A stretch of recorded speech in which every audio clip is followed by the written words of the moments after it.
Well, thank you very much, and it's a pleasure to speak to you all today. So what I was going to do today was give you some insight into some of the thinking that we've been doing at the University of Cambridge. First of all, in terms of bringing together the multidisciplinary expertise we have in Cambridge to help think through how nationally and indeed globally we might look to a green recovery from the current coronavirus pandemic, a green recovery that is fair and just, but is also resilient and sustainable. And I also want to tell you a little bit about some of the things that we're doing within our own institution in Cambridge towards addressing our own sustainability and our own relationship with the wider environment. So let me just share my screen so I can show you my presentation. So I thought I'd start off just with a little bit of context around this. And we were very much, when we were thinking about what constitutes a fair, just, sustainable and resilient recovery from the pandemic, we were very much thinking in the context of the need to ensure that a recovery means that we don't fall headlong into the next crisis that might hit our global society. And in particular, we were cognizant of three key threats that global society faces. And the first one is a recognition that there really is extreme social inequality, both within countries and between countries. And here's one statistic that you may already be very familiar with, that the world's richest 1% have more than twice as much wealth as 6.9 billion people. And in a global population that's approaching around about 8 billion people, that is a really substantial percentage of the global population, extreme disparity of wealth. The second crisis that we were very cognizant of was the crisis that is affecting our natural world. And again, one headline figure that really sets that into context is that a very seminal report from just over a year ago estimated that around 1 million species are at risk of extinction in the next few decades. And then, of course, the other key global threat that everyone is very familiar with is the threat posed by climate change. And that's my own area of research expertise. So I'll dwell a little bit in terms of the context associated with climate change. But it's very clear that climate change is already being felt around the world today in terms of extreme weather affecting the lives and livelihoods of people around the world. So in terms of what a green recovery from the pandemic might look like and how that can be shaped, the opportunities here are for looking to shape a society that is fairer and more just, and at the same time to look to restore nature and address climate change.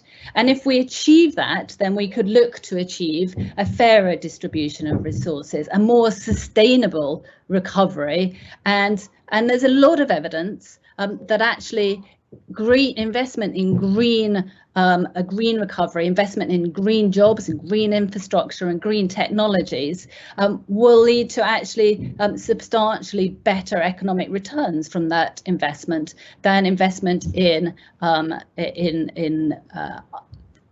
solutions that are not green. And I'll come on to explain some of the evidence behind that. So let me just dwell a little bit on the climate change threat. Today's temperature is just over 1 degree Celsius warmer than it was 150 years ago. This image shows that warming that's occurred over that last 150 years in terms of moving from these blue colours on the left-hand side in the late 19th century through to these very red colours that you see today. And the impacts of that warming can be seen around the world. In the polar regions, we're seeing accelerating ice loss from Greenland and Antarctica, and that, together with the warming of the oceans, is leading to substantial and accelerating sea level rise. We're seeing temperatures reaching extreme levels. Just this last year, we've seen wildfires in California, in Australia, devastating communities, and more widely, we're seeing extreme weather increasingly resulting in risks to lives and livelihoods around the world. Just to give you a sense of the scale of the increase of the threats posed by climate change, this is some very recent work conducted by my own research group in Cambridge, looking at the increase that we are likely to see over the coming decades in terms of the days of disruption caused by extreme heat waves. And what you're seeing here in this plot is the increase in number of extreme disruption days caused by heat waves, which amount to months of additional disruption in many parts of the world, including throughout Northern Africa.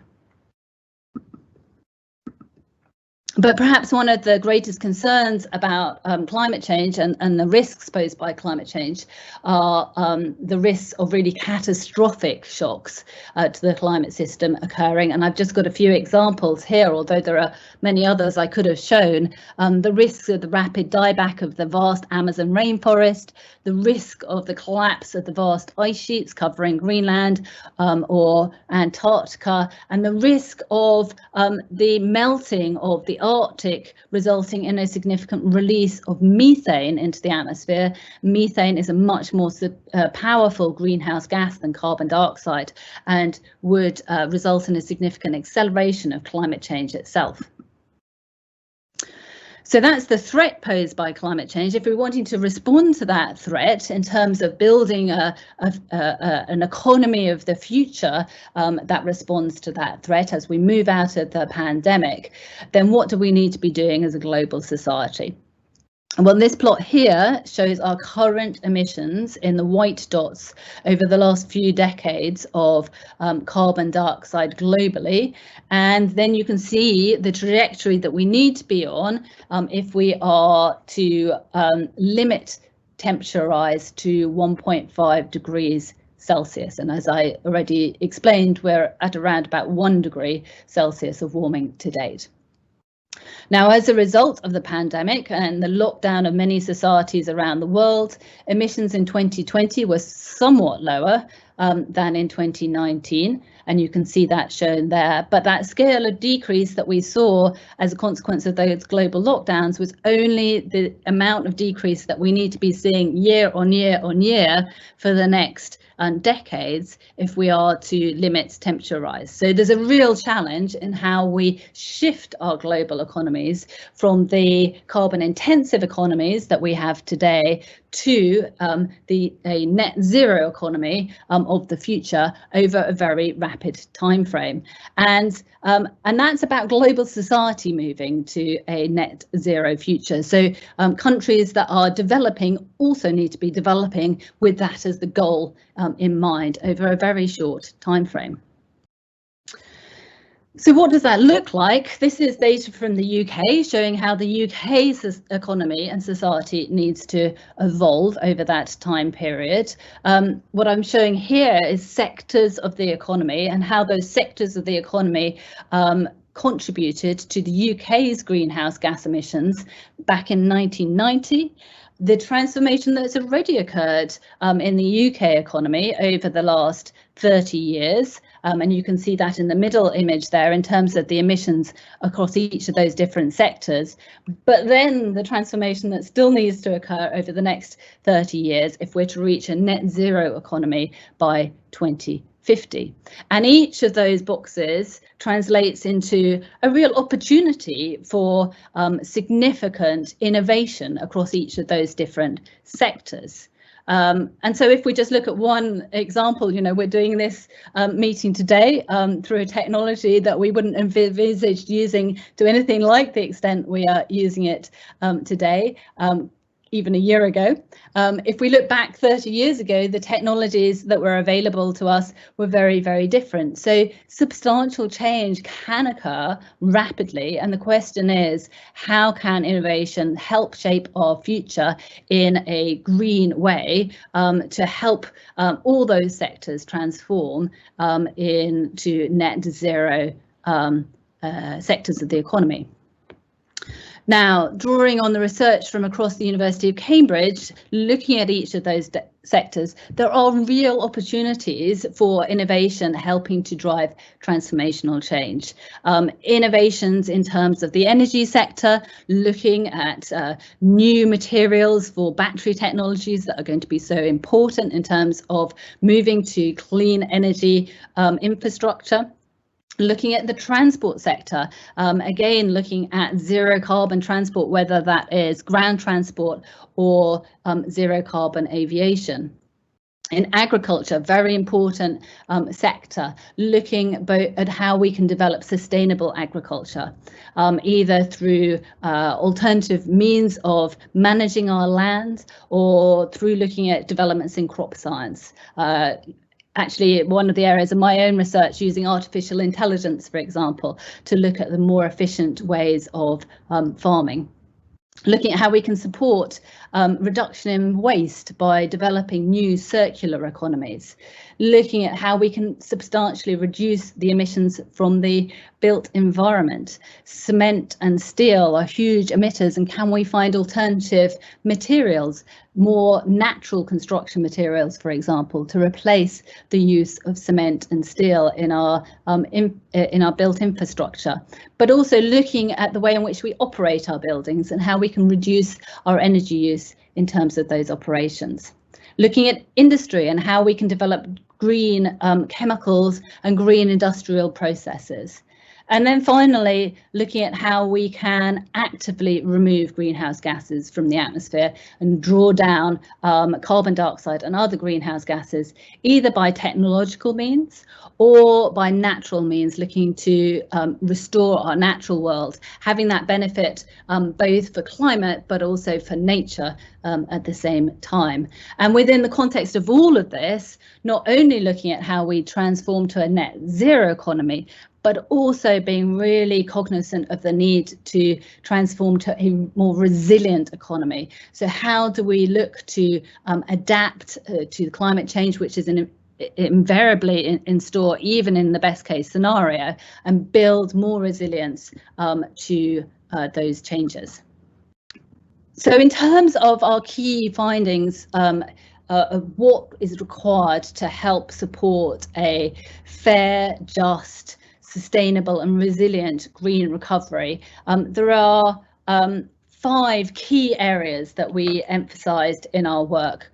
One was the importance of investment, and that's investment not only in the technologies and in the nature-based solutions, as I described a moment ago, but also investment in green jobs, green training, and the education and skills.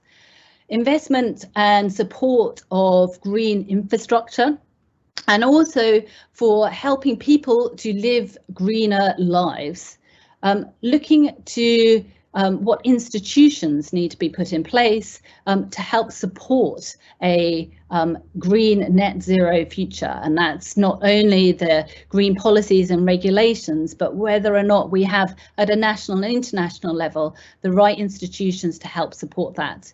And then, of course, looking at what incentives can be put in place in order to help deliver that. We've written a report that you're very welcome to download from the Cambridge Zero website that goes into more details in terms of our thinking across this landscape. I wanted just to end with some examples of what we're doing in terms of greening our campus at the University of Cambridge, and just to give you some insight as to some of the really exciting initiatives that are going on in Cambridge at the moment.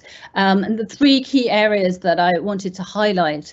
The first is huge amounts of work looking at how we can develop a net zero campus. And for the UK, in large parts, the most important transition that we need to make is to remove our use of gas in terms of heating. That's one of the biggest impacts that we have. We're looking at investing in ground source heat pumps, in net zero retrofits of buildings, which is complicated in Cambridge, where we have a lot of old and very important architectural buildings. We're looking at how we can use the river through Cambridge to extract heat from the river as an alternative heating source. But we're also looking much more widely across the university. We've introduced sustainable food policy, which has dramatically not only reduced the emissions from the food that we serve to our staff and students, but also looking more broadly at those wider aspects of sustainability, including land use that's the food requires, for example. Another area that we're focused on is looking at travel. Right at the moment, of course, very little travel going on, but ordinarily the travel of our students and academics is a substantial part of our environmental footprint. We're looking at the research that we undertake and how we can increase the sustainability of that research, whether that's in terms of the equipment that we use or the computing power that we use, how we can design our research to be more sustainable and to have a lower environmental footprint. And then finally, we're looking at how we educate and empower our students. We have a very exciting and well-regarded programme in the University of Cambridge called Engage for Change, which takes students on a leadership and empowerment course where they get together as a cohort, are given training, and then undertake their own sustainability related projects.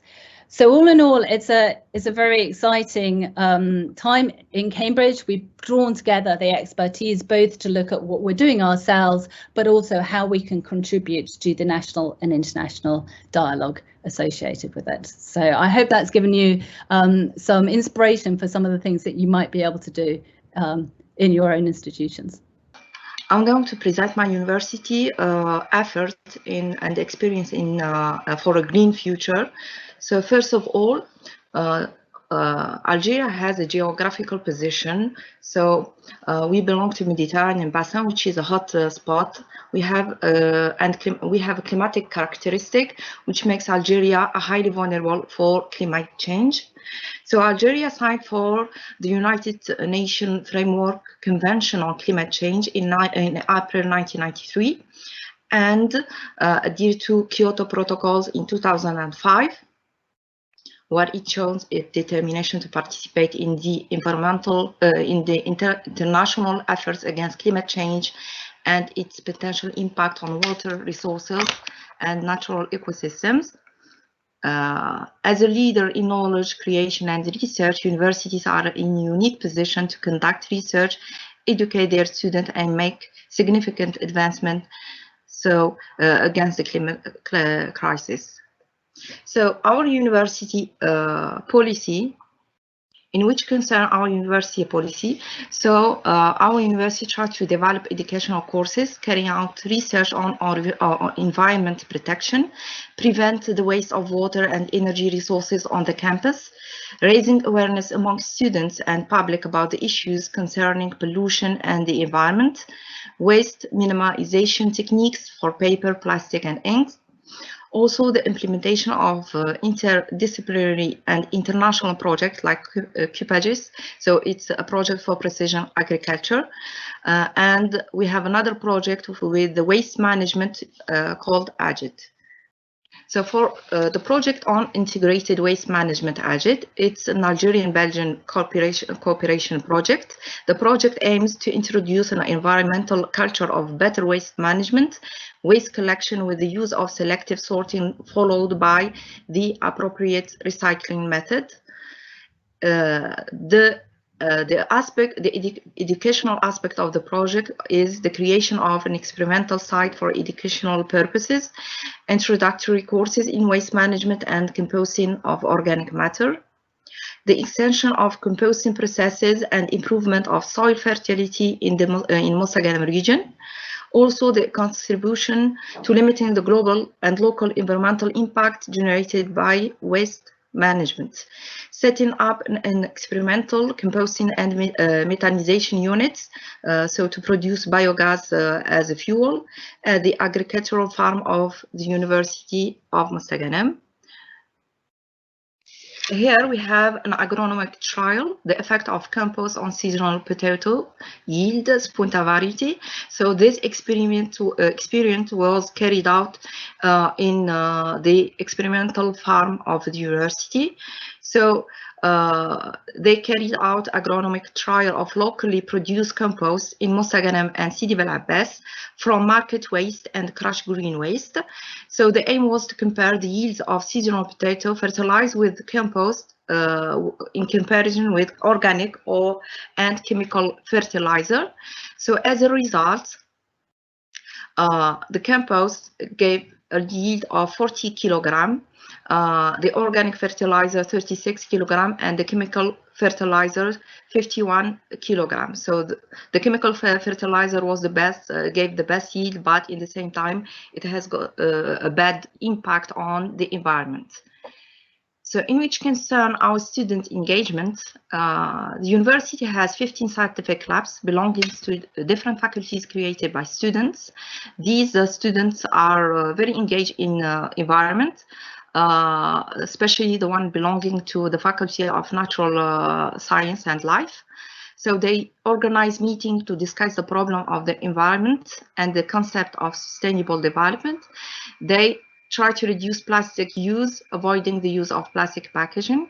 Also, in the cooperation with the university, they implemented selective trash can for plastic, paper, and glass for waste recycling. So the university has also different associations like Renewable Energy Association and also another association called Friends of Nature. This association aims to spread awareness among students and the public to protect nature. So we do some volunteering for reforestation, and contribute to saving the environment, tree planting and cleaning inside and outside the campus.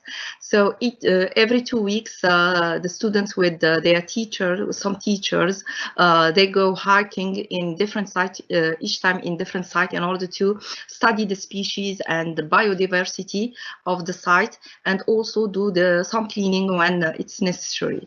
So these are some photos of our students and some teachers doing a planting at the campus 1 month ago.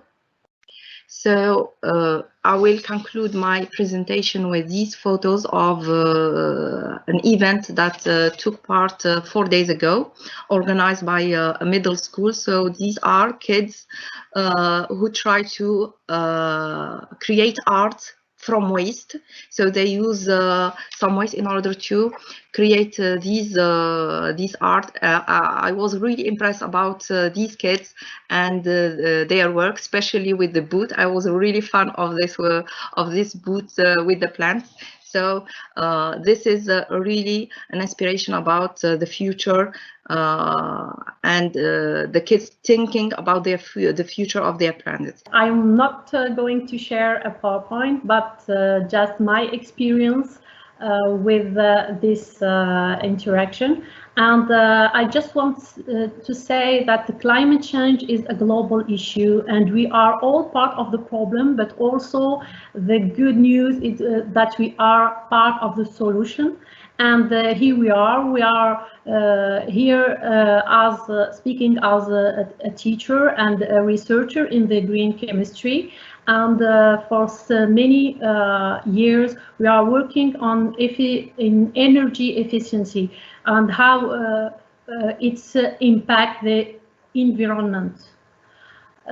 We can say also that the green chemistry is a field of the chemical engineering or process engineering that include the aspect of environmental context or impact. Okay, in the green chemistry, we use maybe like Emily said, products that are not nocive for the health or the human health, and think about processes that are not consuming much energy than before. And also it's a field of chemical engineering that is bringing products that are beneficial both to the nature, the sustainability, and also for the human being health. What I can say also about the climate change, that the impact of this climate change, it's directly correlated with the health of the human being and the well-being of all of us. And that's why I want to share with the youth that we have all to increase our level of consciousness about this issue, and know that we have three levels of decision we can make. There is the first level is the policy decision. We can change policies or orientation, and we have another level of decision making. It's the management decision level. We can have in our institutions or as a manager. And the third level of decision making is as personal, as human being, as a student, as a citizen. And we have all to think today as a global citizen of this earth and make actions to help or to preserve the resources, the natural resources as water, to use more green energy like the solar energy. Here in Algeria, we are incubing and startups that makes great impact in this field with using the energy, the solar energy. And we are in the incubator at NP, at the Polytechnic School of Algiers, focused on the technological field and the innovation, that they use the solar energy. And also there is other projects to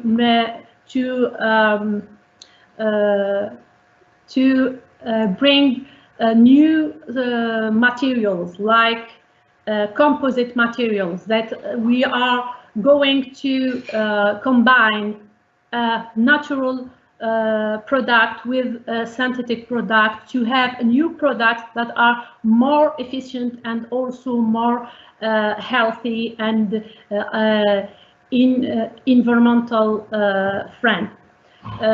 Other things, we have also projects around for transportation that can be more efficient and consume less energy. Also, we are here incubation with a project in the agri-tech, means the agriculture combined with innovation, like for example the vertical or non-soil agriculture. And this will provide and save resources as water, but also we can grow the amount of production and be more efficient. We know that the climate change are an issue because it affects also the nutrition side of the planet. You know, in the bottom of the pyramid, in the population, in the global population, there is more poor people than rich people. And this sort of agriculture combined with innovation and technology will bring us more opportunities to feed more people. And I can say also in the field of the management and the artificial intelligence, our students are developing projects in the management and how to enhance the logistical side of the commercial exchange, how to save time, energy, and also transportation. If we make less transportation, we will save carbon gases. That's it. We are here to also give an idea about this issue that is a very important issue to make a change and to develop the economy, because when we consume smarter and product smarter, we can make more value in the economy balance. This is a challenge that needs to be tackled at different levels. It's very often tempting to stand back and say, well, the government has to fix this, whichever government that happens to be, or in the workplace or the university or whatever, to say it's the management's responsibility.